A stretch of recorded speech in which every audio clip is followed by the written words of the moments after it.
Hello children, welcome to Guru Gedara. I am happy to meet you here again with another lesson. Today's lesson we are going to talk about the second part of our unit 10. We have done the first part of unit 10. There we have talked about power and energy of electrical appliances. Today we go to the second part of that unit. In today's lesson we will be talking about the domestic electric circuit, and also we will be identifying different accessories connected to the domestic electric circuit and also the uses of the domestic electric circuit. Okay. Before going to identify the parts of the domestic electric circuit, there are certain things that we have to pay attention on. Let us see what they are. Yeah. So, here you see the domestic electric circuit. This is the circuit that we use in our houses. You can see the different things connected to the domestic electric circuit. Yeah, if you go from the beginning, you can see there are two wires marked as L and N. Later you are going to identify what they are, and you can see the overload circuit breaker. Then it goes to electric meter. From the electric meter it goes to the isolator. From that it goes to residual current circuit breaker or RCCB. Normally we call it the trip switch. From there it goes to the distribution box. Distribution box divides the supply to lamp and socket circuits. So, these are the basic parts of the domestic electric circuit. Let us go to the next one. Okay. I told you that we are going to talk about the domestic electric circuit. Before that, we have to get an idea about the different ways that electricity is produced. You know, we are using various energy sources to produce electricity. So, what are the energy sources we are using? Just think of our country. So, what are the energy sources that we use to produce electricity? Yeah, mainly we are using water, and we use coal, and we use wind, and nowadays we use solar energy also. Sometimes you must be using solar power in your house. You must have put some solar panels on your roof. From there you must be getting electricity. So, these are different ways that we use in our country to produce electricity. Meanwhile, different countries in the world use different ways to produce electricity. Okay. Let us go to the next one.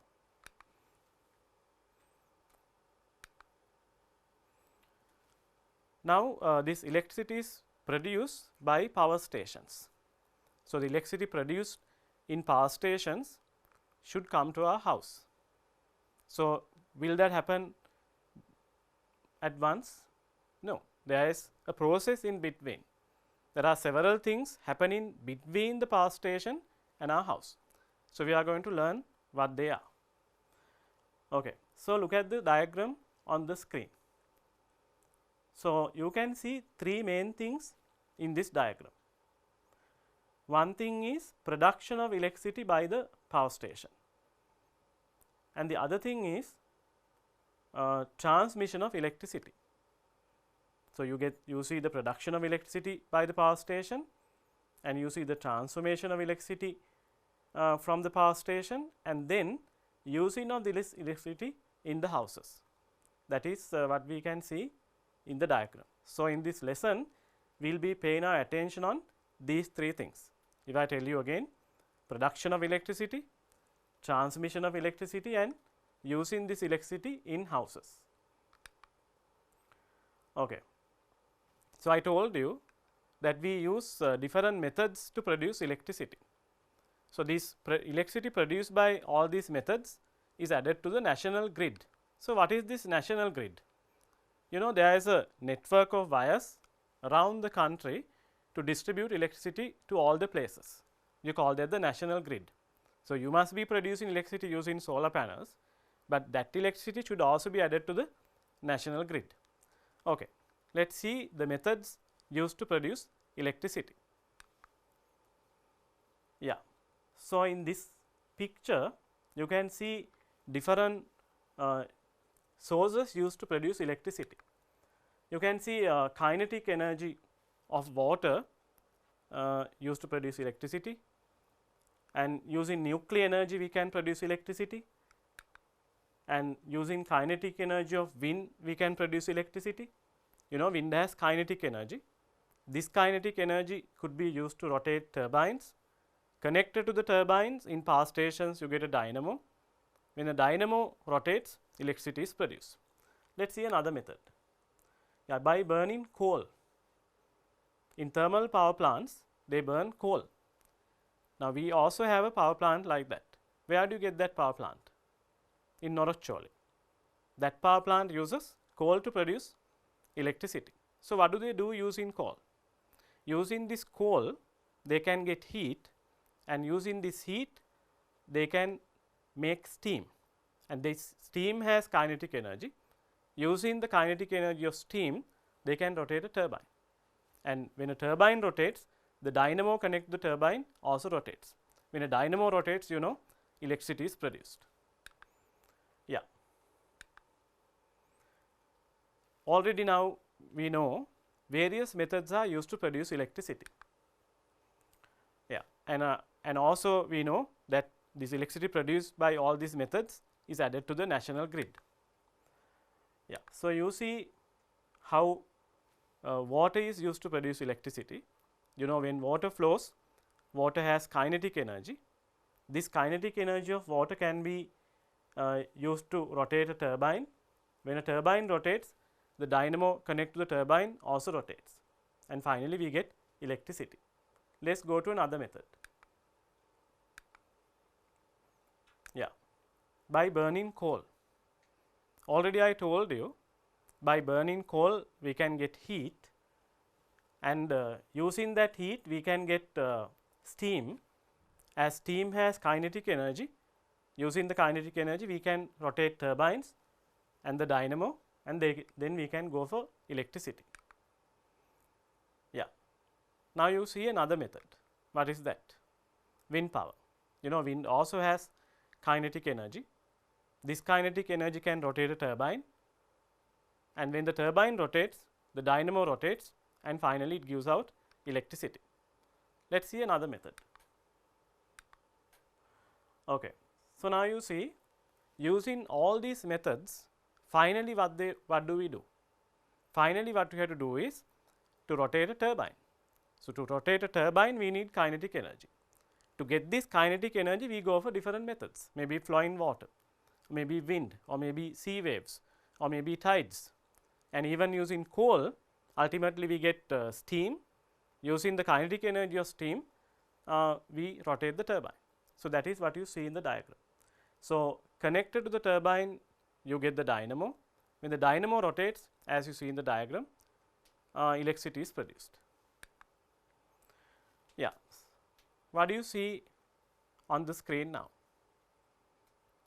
Already you know this electricity produced by dynamos is an alternating current. What do you mean by an alternating current? A current which flows forwards and backwards. What does this graph show? Some students think that this graph shows the way that the current flows. No. What does it show? This actually shows the way that the voltage varies. Look at the y axis of the graph. So, what is the quantity given on the y axis? Voltage against time.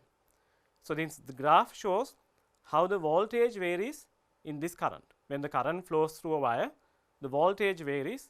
So, the graph shows the variation of the voltage of the AC or the alternating current. Yeah. Electricity produced by a power plant takes a high ampere value. Then there is a problem. Now, this electricity produced by power plants have a high ampere value. It means current is too high. When the current is too high, there is a higher possibility of energy loss taking place as heat. Then we need to reduce it. Now, we have to think of this energy loss when doing transmission and accordingly we have to do the transmission. Otherwise, considerable percentage of electricity will be converted into heat. Then how can we do that? You can think of an option if you recall what we have done in the previous part of the unit.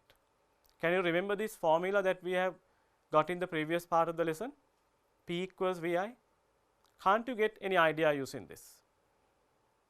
Now you see, I said that the current produced by a power plant or a power station has a high ampere value. It means the current is too high. If you transmit electricity at this ampere value, I mean as a high current, considerable part of electricity will be wasted as heat. Now we need to think of a way in which we can reduce it. So now if you think of in terms of P equals VI, now the option is there. So power will remain the same, but we are changing the voltage. Depending on the requirement, we can do it. Now here now what we have to do is we have to increase the voltage. Okay. So increasing the voltage is a solution. Now think according to P equals VI. Now think that you increase the voltage by 10 times. So now current will decrease by 10 times. When the voltage increases by 10 times, if the current decreases by 10 times, will it affect the product of the two quantities? No, product won't be affected. So product will stay the same. So that's why we increase the voltage before transmission. So then what do we use to increase the voltage or even to decrease the voltage? I think you must be already aware of this, and we are also going to talk about it in unit 13. Yeah, we are using transformers. Now here the transformer used should be able to convert a low voltage to high voltage. So what sort of a transformer should be used? Yeah, if we want to convert a low voltage to a high voltage, we should go for a step up transformer. You can see that in the next diagram. Yeah, you can see the power plant. You can see the power plant, and you can see a step up transformer there, and that converts a low voltage to a high voltage. So this is the transformation of voltage done by transformers used in our country. You can see that voltage is step up to 132,000 volts and 220,000 volts. Yeah, that is what you can see in the diagram. Okay. Now you know before transmission we need to increase the voltage. So in other words, we need to step up the voltage, because by stepping up the voltage we can step down the current by the same number of times. So we can do the transmission keeping the product the same and while reducing the amount of heat lost during transmission.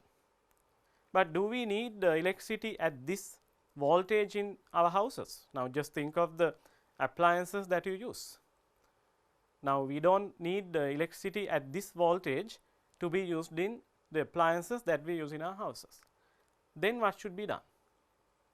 Now there is a need to reduce the voltage. So what do you call that in science? We call it stepping down the voltage. Now we have to go for another type of a transformer. Now this time what should this transformer do? Now this time the transformer has to convert a high voltage to a low voltage, the opposite of what was done by the earlier transformer.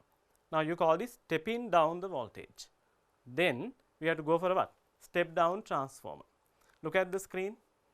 You can see a step down transformer used in a substation. So step down transformers used in substations can decrease the voltage, or we can say that can step down the voltage. Now you see earlier it was 132,000 volts. Now it is converted into 33,000 volts, and earlier it was 220,000 volts. Now it has been converted into 11,000 volts. But still, what do you think? Can we use this current at this voltage in our houses? No. So, then again there is a need to stepping down the voltage. Then before distribution to houses, again this voltage has to be stepped down using a step down transformer. Okay, children. Now, we know before transmission of electricity, voltage is step up, and again voltage is step down in the substations. There the voltage is like 11,000 volts, but again we do not need electricity at this voltage to be used in our houses. Then to how much should the voltage be stepped down before distributing to houses? Okay, let us see how much it is. Yeah. Then again before distribution to houses, there is a step down transformer to further step down the voltage. As we do not need the electricity at this voltage, we need to further step down the voltage before distributing to houses. To do that, again step down transformers are used. Using step down transformers, this voltage is stepped down to how much you think? I think you all know it. Let us see, 230 volts. Yeah. Now, this gives you the whole idea of what we have discussed up to now. You can see that before transmission, the voltage is increased by step up transformers. At the substations, this voltage is stepped down by using step down transformers. Again, to make it suitable to be used in houses, it is stepped down by using step down transformers. Yeah. You know, when distributing electricity, they do that at a particular frequency also. Even if you look at the appliances, you can see that frequency is marked. Power is marked on appliances, the voltage is marked on appliances, the maximum current allowed by the appliance is marked. Meanwhile, the frequency is also marked. I think you must have seen it. So, how much is the frequency? Let us see how much it is. Yeah. So, you see what we have discussed up to now. You can see the supply voltage, which is 230 volts, and now you can see the frequency also, which is 50 hertz. Okay, children. Now, let us see how this electricity is supplied to houses. We are using wires to supply this electricity to houses. What kind of wires we are using? Yeah, we are using actually collection of wires. So, we call it a cable. So, what sort of cable? Sometimes you must be familiar with these words. Is it single phase or three phase current used for domestic consumption? What do you think? Single phase or three phase? Normally, for domestic consumption, we use single phase electricity. Yeah. For distribution, they normally use this type of wires. You must have seen that. Now, up to the electric post near your houses, electricity is distributed through this type of wires. These are lighter and strong, and this type of the metal used to make this type of wires does not corrode. So, they are the reasons why they use this type of wires for distribution of electricity. Yeah. So, now let us see what this single phase supply is. You can see that in the diagram also. Yeah. So, what do you see in the diagram? You can see a supply with a wire marked as L and another wire marked as N. So, what does this wire L shows? That shows the live wire. I have given that in red because that has an insulation with red color. That is how we identify the live wire. And there is another wire marked as N that comes with a blue insulation. So, that is how we identify that wire. We call that the neutral wire. So, this is how they supply electricity to houses. That is a single phase supply. So, it means the particular cable has one live wire and one neutral wire. Okay. Now, what about industries then? Now, you know, industries use like machines that we do not normally use in our houses, and these machines might need higher amount of electricity than the machines that we use in our houses. Then this 230 volt supply might not be suitable for industrial machines. Then the supply should be done at a high voltage. To do that, they use 3-phase electricity in industries. Yeah. Then for industries, we use 3-phase current. So what do you mean by that? So 3-phase means what then? 3-phase should have 3 live wires and 1 neutral wire, as you see that in the diagram. You can see that consists of 3 live wires and 1 neutral wire. Okay. Now let us see how this electricity come to our houses. Yeah, there is a wire which connects our house to the national grid. You must have seen this. You must have seen this wire.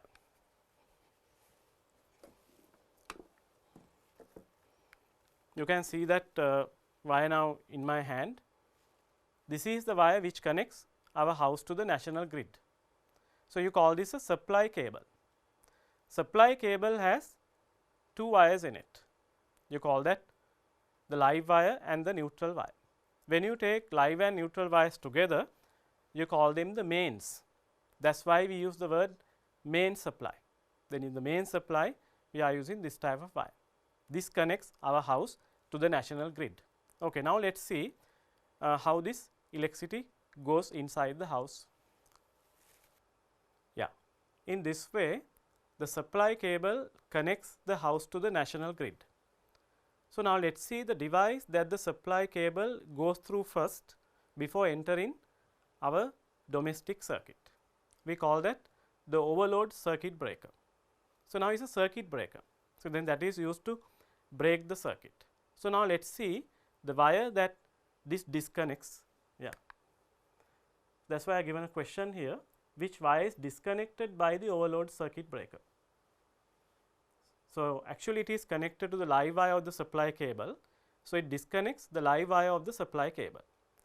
In place of circuit breakers, in the old circuits, they use a service fuse. I can show you a service fuse. I have brought one here for you. You can see a service fuse here.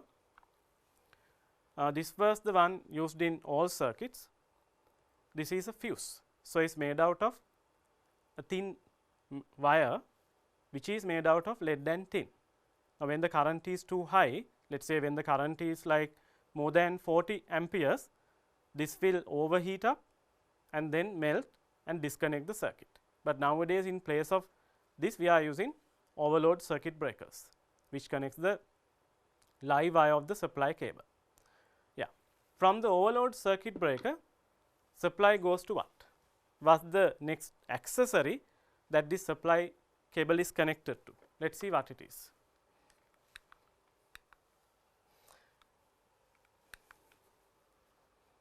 Yeah, from the overload circuit breaker, it comes to the electric meter. I think you all know, you all have seen the electric meter and you all know what it does. It measures the electricity consumption. I can show you 2 types of electric meters. Yeah. Now I have this electricity meter used in all circuits. So if you have one in your house, you can see this type of an electric meter. This is an analog electric meter. Yeah, I have the one used in modern circuits also. So this is a digital electric meter. Yeah. So these are properties of the electricity board or the electricity company which supplies electricity to your area. So if something goes wrong with them, you have no right to deal with them. So you have to inform them and then they will come and do the needful. Yeah. So then from there onwards, things in the domestic circuit belong to us. Yeah. Now let us see the next device that this supply goes to after the electricity meter. Okay. As we know, electric meter measures the electricity consumption. So what is the unit that it uses to measure the electricity consumption? Normally energy is measured in joules, but here joule will be too small to measure something like electricity consumption. It is like measuring your water consumption in milliliters. You can measure that, but practically it is difficult. So, then they go for another unit. Let us see what this unit is. So, what is the unit? Kilowatt hour. You might have seen this marked on electric meters also. So, what is the idea of this? Now, it is like this. Think that you are using an appliance of 1 kilowatt for 1 hour. Yeah, the amount of electricity used when 1 kilowatt appliances work for 1 hour. Think that you have an appliance of 1 kilowatt, you use it for 1 hour, then we can say that it has used 1 kilowatt hour. So, in other words, we can say that it has used 1 unit of electricity. Now, normally in conversation we say units of electricity. So, then these units are kilowatt hours when it comes to science. Okay. I told you that electric meter and the overload circuit breaker are properties of the electricity board or the electricity company, which supplies electricity to your area. Now, the accessories connected from the next one. What is the next one? The isolator belong to the customer. They belong to us. Yeah. Let us see the other appliances connected to the circuit now. Yeah. So, that is the isolator. What does this do? Yeah. Actually, when we want to disconnect the supply in an instance like where we carry out a repair, we can use the isolator. There is a lever, we can lower the lever and disconnect the supply. When we want to get the supply again, we can lift the lever up. In that way, we can reset it. Meanwhile, it acts as a overload circuit breaker also. Now, in instances where current exceeds more than 40 amperes, it can automatically disconnect the supply. So, it acts as an overload circuit breaker also. And you can see that is a dual pole switch. What does that mean? It is connected to the live and neutral wires both. So, in a problematic situation, it can disconnect both live and neutral wires. Isolator acts as a dual pole switch because it is connected to the live and neutral wires both. In a problematic situation, it can disconnect both live and neutral wires. So, that is why we identify that as a dual pole switch. By lifting the lever up, we can reset it, and also I told you this acts as an overload circuit breaker because it can automatically disconnect the supply in an emergency. Yeah. From the isolator, where does the current go to? Let us see. From the isolator, the supply goes to the residual current circuit breaker or RCCB. In normal conversation, we call it the trip switch. You know, when there is an emergency, when there is a problematic condition in the circuit, this automatically disconnect the supply. Yeah, let us say that we are going to get an electric shock in an instance where the live wire of an appliance comes loose and touches the metallic body of the appliance. So, if you are going to touch it, and we will get an electric shock. In an instance like this will disconnect the supply. Or if there is a leakage in an appliance, again this will disconnect the supply. So, then we need to always make sure that this is in order. So, how do you do that? At least once a week, you need to press this button coming along with the switch and see whether it comes down. If it comes down, it means it is in order. If it does not work, we need to always replace it to make sure that our house is safe. Yeah. RCCB or residual current circuit breaker or the trip switch also acts as a dual pole switch. Now, you know what it means because it can disconnect both live and neutral wires. Okay. From the RCCB, this goes to the distribution box, which consists of different miniature circuit breakers. Now, you can see a miniature circuit breaker on the screen. Yeah, you are very familiar with this device. Even I have one here with me, I can show you that. Yeah, when the current is too high, now you know when you get an appliance, there is a maximum current that it can allow. When the current is too high, to protect the appliance from the damage that this high current can cause to it, this will automatically disconnect the supply. In that instance, you know, this will come down. Then we can lift this lever up in this way to reconnect. But this is what normally what we do. But is there the correct way to do this? Now think that now this lever has come down because of a particular problem in the circuit. So then what we do is we just go to this and we lift it up, and we think that now the problem is solved. Is it what we are supposed to do? No. In an instance like this, you need to always disconnect the supply from the isolator. So how do you disconnect the supply from the isolator? You know, even isolator has a lever like this. You have to disconnect by lowering the lever, and then you can lift this up. Now think that it is in this way.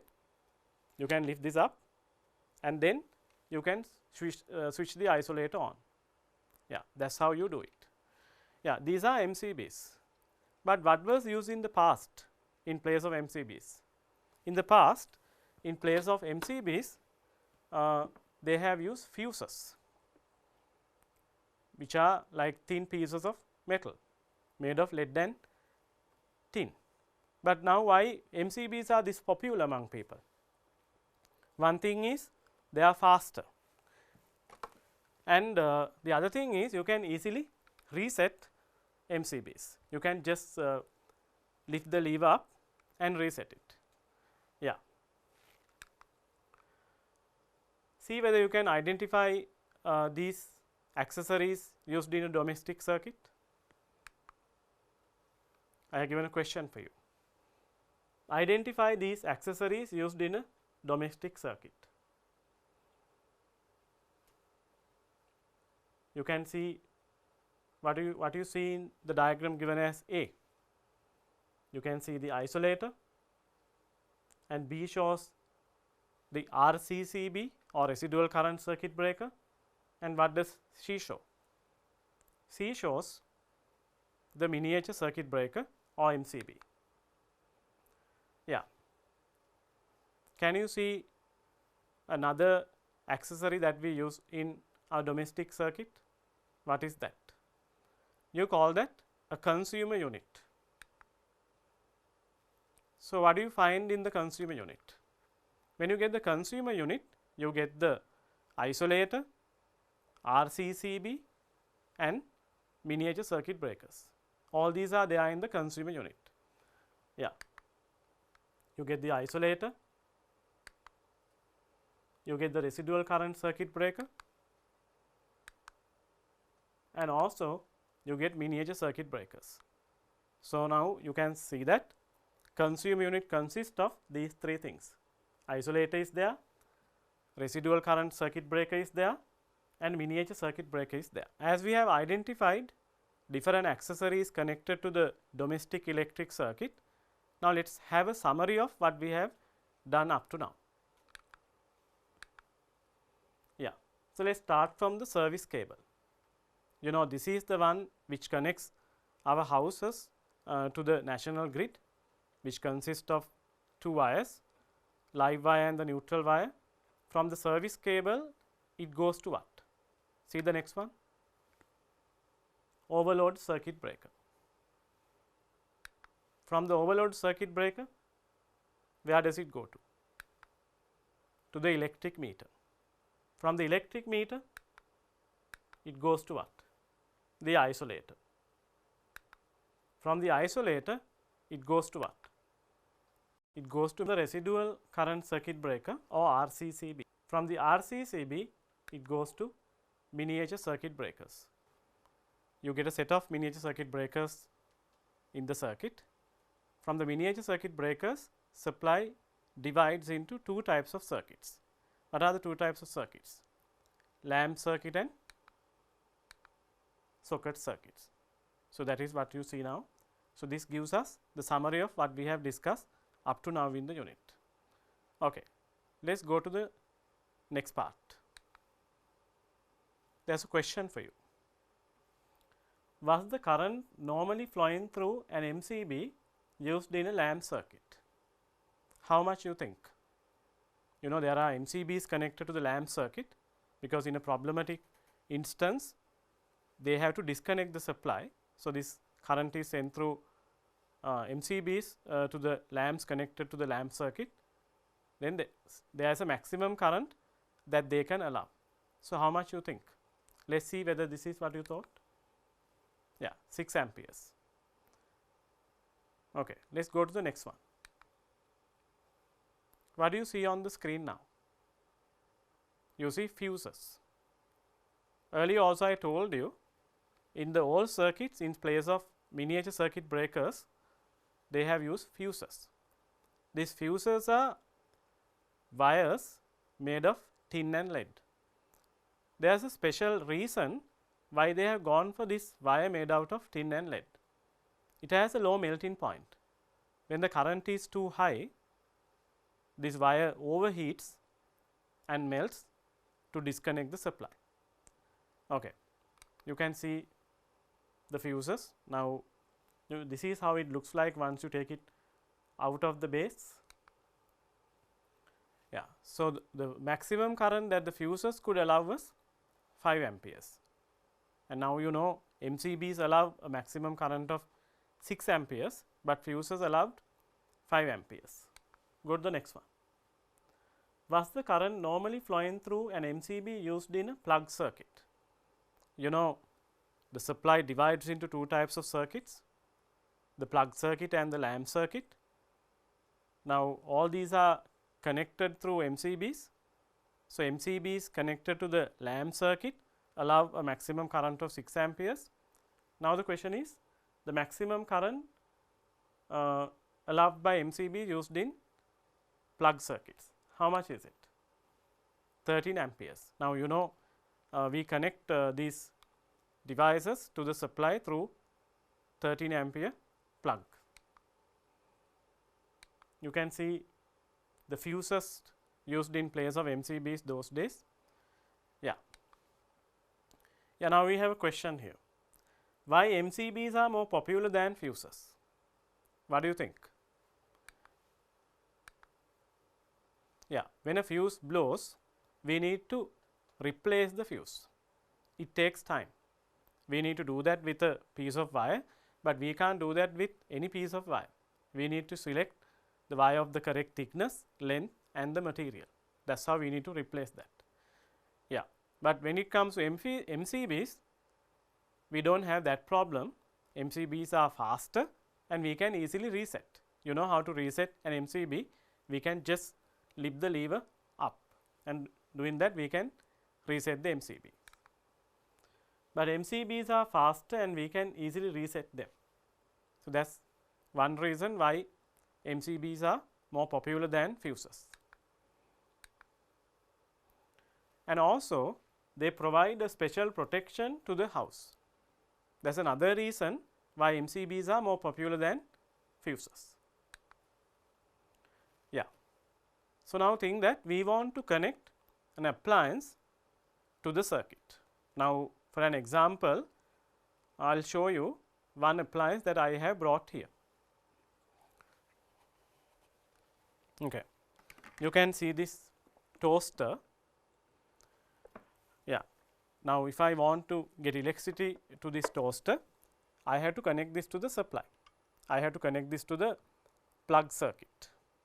Yeah. So, the plug circuit has different sockets, then through the plug of the appliance I can connect this to the plug circuit. To connect devices to the supply, we are using plugs like this.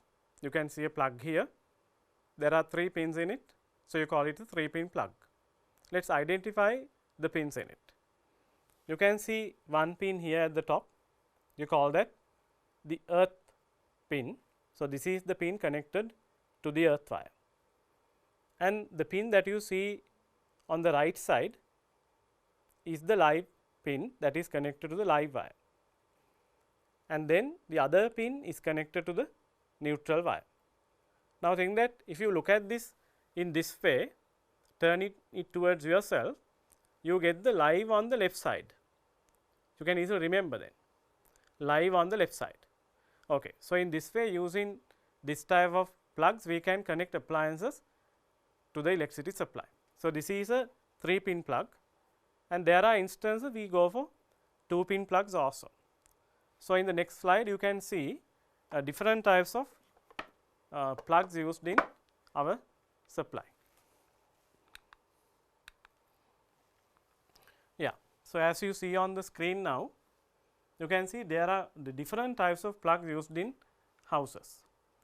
Some have 2 pins and some have 3 pins, some have like round pins, some have square pins.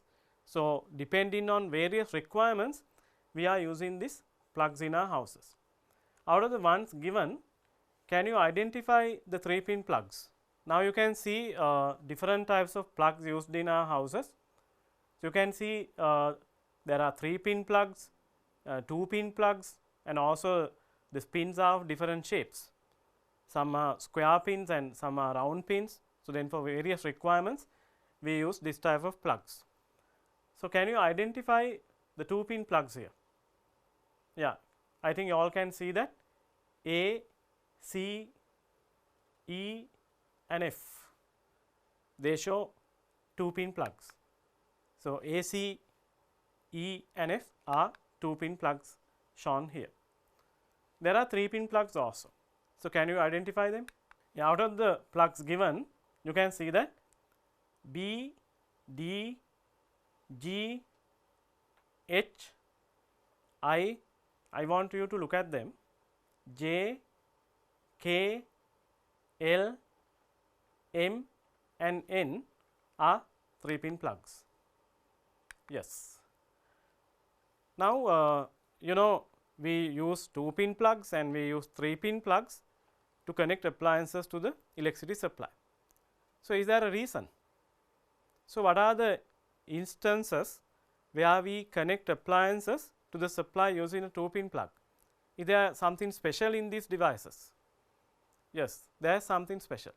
Now, these devices normally come with a non-metallic cover. Now, even you can check that today after the lesson. You can take the appliances that you use in your house, and then you can separate them as ones connected with 3-pin plugs and ones connected with 2-pin plugs. Now, if you really check the ones connected with 2-pin plug, you will see that they have a non-metallic cover. That is the question which appears on the screen now. Let us see the question. What's the speciality of the devices connected to the supply with a 2-pin plug? Yeah, surface of the device should be non-metallic. It means it has to be an electrical insulator. Yeah, and meanwhile, there are some other devices connected to the supply with a 3-pin plug. So, what the nature of the surface of these appliances? What do you think? Should they be metallic or non-metallic? Now, they have to be metallic. Let us see. If the outer cover of the appliance is an electrical conductor, let us say that if the outer cover of an appliance is a metal, that should definitely be connected to supply with a 3-pin plug. Why is it? You can see 3-pin plugs here. So, then what sort of devices should be connected? Devices with a metallic cover, because there can be instances where the live wire comes loose and touches the metal part of the appliance. Then it means if you touch that, in an instance like that, we can get an electric shock. So, in an instance like that, if the appliance is connected with a 3-pin plug, the earth wire will take the current to the ground. Then that will save us from that type of things. Yeah, so that is what I have given here. The outer cover of the appliance is an electrical conductor. As I told you, they should definitely be connected with a 3-pin plug. Now, let us see how wires are connected to a 3-pin plug. You can see that in the diagram. Yeah, you can easily identify these pins. One at the top is the pin connected to the earth wire, and one on the left side of the diagram now is the pin connected to the neutral wire, and the one on the right side of the diagram is the live wire, the pin connected to the live wire. You can easily identify that. How do you identify? Can you see one marked as F here? What does that show? That shows the fuse. Fuses are normally connected to the live wire. Then you can easily identify the pin connected to the live wire in this way. Yeah. So, now we have come to the end of the lesson today. I want you to recall what we have done. So, today we talk about different ways of producing electricity, and then things happening in between the power station and our houses in distribution. Yeah, we learned that using different types of transformers, voltage is step up and voltage is step down, and then finally it is step down to be suitable to be used in our houses. And then we learned the different accessories connected to the domestic electric circuit. I think now you might remember the order in which these accessories are connected to the domestic electric circuit. Shall we recall? Yeah, you know, the service cable connects houses to the national grid. That consists of two wires, live wire which comes with a red insulation, and a neutral wire which comes with a blue insulation. Then the live wire of the service cable first goes through the service fuse, or we call it overload circuit breaker. From there it goes to electric meter. From the electric meter it goes to the isolator, which acts as an overload circuit breaker in some cases. Yeah, and from the isolator it goes to RCCB, or residual current circuit breaker. Normally we call that the trip switch. From the RCCB it goes to miniature circuit breakers. From the miniature circuit breakers, the supply divides into two types of circuits, lamp circuit and socket circuit. Yeah, so these are the accessories connected to the domestic electric circuit. So these are the things we learned, and we learned their uses and how they function. Yeah. So in the next lesson we expect to do some calculations related to electricity consumption. Okay children, hope to see you soon in another lesson of the same unit, and there we will be learning how to do the calculations related to electricity consumption. Till then, stay safe and have a nice day.